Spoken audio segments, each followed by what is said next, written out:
USC, Georgia, and Northwestern gain commitments, and we have a little transfer portal to talk about on today's Recruiting Blitz. Locked On presents The Portal, the daily podcast covering college football recruiting and everything NIL. Part of the Locked On Podcast Network. Your team every day.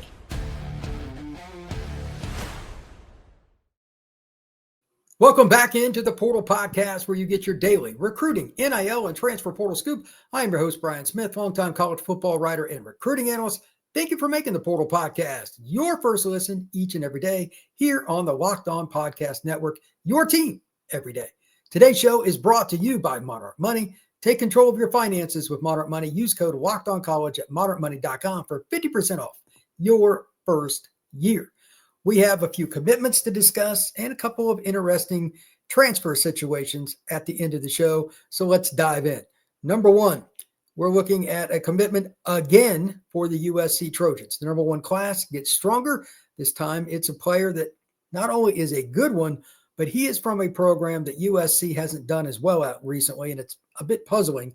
That is Mater Dei, arguably the best program over the last 30 to 40 years in high school football. It's in the greater Los Angeles area, and it's one that USC used to mine pretty consistently. And the list is extremely long for them, but here we go again. Shaun Scott, defensive end, 230 pounds. He could play outside linebacker, but at his size, with the way he rushes the passer now, I'm just going to go ahead and call him a defensive end. I imagine the Trojans will play him there. Maybe he plays a little linebacker early on in his career for the Trojans. But again, he's 230 pounds already. As a general rule, you're going to put on conservatively 20 pounds in a college football program over 2 to 3 years. That's a low number.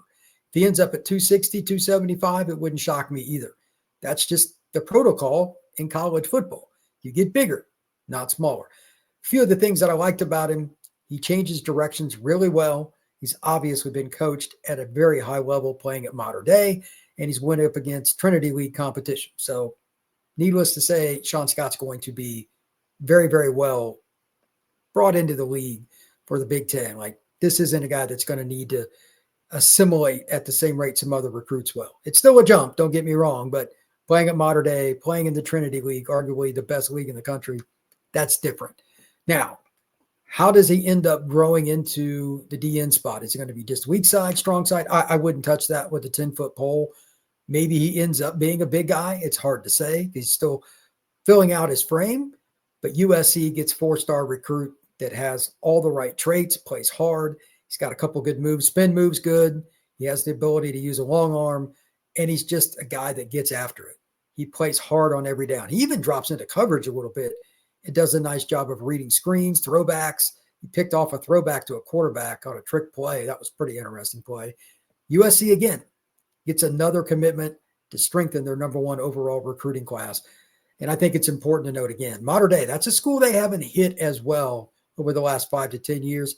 If they're going to get back to being a consistently top 10 program, Mater Dei, Trinity League recruits will be a part of that. Next up, the Georgia Bulldogs stayed in state, just like USC did, and they get a kid from Houston County High School in Warner Robins. This is a player that kind of fits the profile, what you think of with Kirby Smart and the Bulldogs. 6'1", 185 pounds. He fits the measurables. He's over 6 foot. He can play in the box. He's a return man. He's athletic. He's got a guy that comes in that could probably play corner in certain schemes. He played a little corner in high school this last year, but I think he's long-term a safety, and I prefer him in the box because, quite honestly, Jordan Smith is not just a good athlete. He's a physical athlete. Plays well in the box is not something that every safety can say. He'll come up and tackle a guy that's a big dude, and he's played against Lee County and different programs that have elite running backs. So I'm curious to see how Georgia uses him. They do a phenomenal job with their defense. But I think that Jordan Smith's probably a guy that ends up playing in the box for them, but don't discount the possibility of him playing some nickel as well. He's a really good return man. He's got a sense of where the football is going to be. He reads things well. He times up blitzes. All those little nuances make me think that he could, in some capacity, play that nickel spot, which is so hard. Playing against tight ends on one play, a slot guy on the next. you need a very savvy football player in the SEC to play nickel. I think Jordan Smith could be that guy. Maybe he won't be an elite player from down one at that spot, but at some point, if he plays it for the Bulldogs, do not be surprised. The final recruit that I want to discuss for today is kind of surprising, maybe even shocking. Northwestern getting a 6'8" offensive tackle out of Nebraska. Like, you would think that would be a surefire bet for the Cornhuskers, but maybe not. Leighton Burbach, 6'8", 255, Norfolk, Nebraska, goes to Catholic high school. This kid can move. Like, I think he's an upper tier offensive tackle recruit in terms of his ceiling. He's not filled out. He's 255. But a lot of guys were this similar size at this age. Joe Alt going into Notre Dame was like 250, 260. So this is a similar kind of deal. And he's pretty physical. Not just a long arm guy that gets out in space, although that is what I think he does best. The screen game for Burbach is really good. His ability to move in space for a long and athletic frame like his is not just good, it is elite. So there's something to work with. You can never have enough offensive tackles. If the transfer portal tells you anything, there's hardly any ever in there. So you better hit it at the high school level. And Northwestern did that very, very well. My only question here is, again, Nebraska's lost a lot of kids out of the state this year. Iowa State's beating them up. Northwestern gets this kid. What's going on with Nebraska recruiting inside their own home state? That is a bit unusual. When we come back, I'm going to talk a little bit about the portal and a couple more notes about recruiting. That is next here on the Portal Podcast. Get the supplies you need from the site made for the skilled trades, Supply House. Whether you're into plumbing, HVAC, or electrical work, Supply House is the reliable way to order products online. Their easy-to-use website is packed with helpful resources and the latest product info to help you get the job done right. Plus, with a complete inventory of over 200,000 parts from 400-plus top brands, you'll find exactly what you need delivered fast from coast to coast. Need help with an order? Supply House offers expert support and industry-leading service, so you'll always talk to a real person.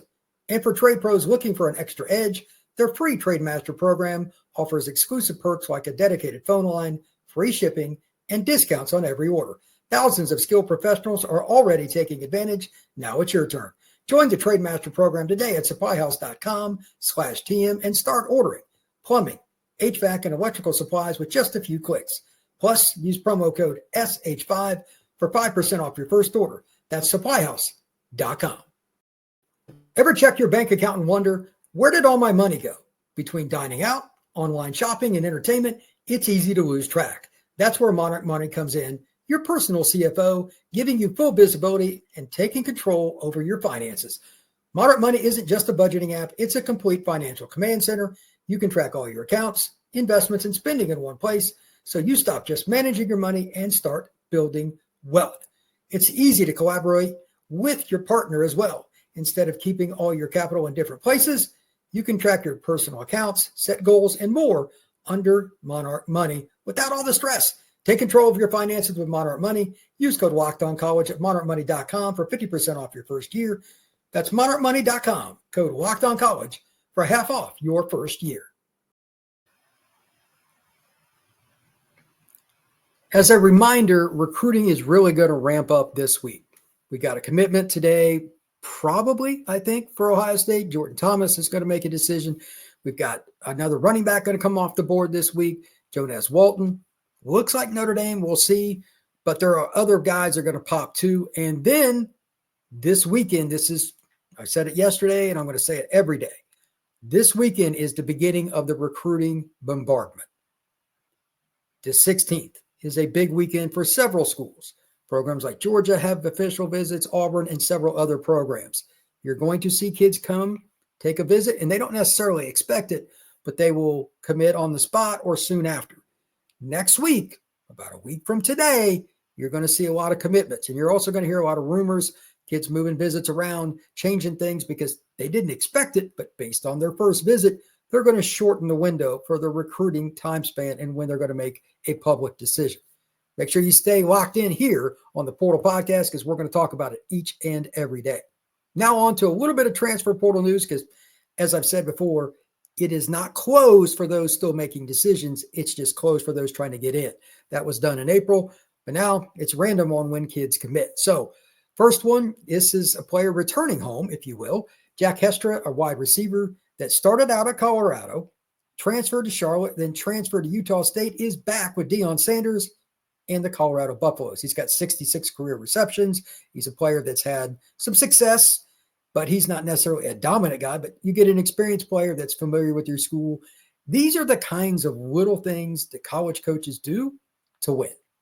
Is he going to come in and catch 80 balls for the Buffaloes? I doubt it, but he's had some success in college or else he wouldn't have made the catches that he did. So let's see what happens this next season. Maybe he's a guy that has one or two games that are key, or maybe even one or two big catches. Colorado is going to be in the thick of the race for the Big 12. Having depth at wide receiver, having players familiar with your school and just being comfortable there, that matters. Also, a player didn't even make it to the season for Wake Forest. Bailey Benson, a linebacker, transfers from Wake Forest to NC State. He enrolled in the spring, didn't work out. Now he is headed to NC State. Don't know what the deal is there, but as the saying goes, we'll figure that out later. Good for Bailey Benson. Hopefully he found a home at NC State. They need linebacker help, so that's good for the Wolfpack. Thank you once again for making the Portal Podcast your first listen each and every day. Truly appreciate you stopping in to get all your recruiting, NIL, and transfer portal scoop. Please hit that like button and subscribe to this podcast. Share it, and above all else, comment. One of the biggest things to help this podcast grow is the algorithm looks at the number of people that actually reply, bring up questions, and get discussion going. And to be honest, I enjoy it anyway. It's a lot of fun to talk about the commitments, who's next, what's going on, why I liked a kid or didn't. Please comment and leave me a note if you have anything you'd like me to cover. We'll see you again soon here on the Portal Podcast.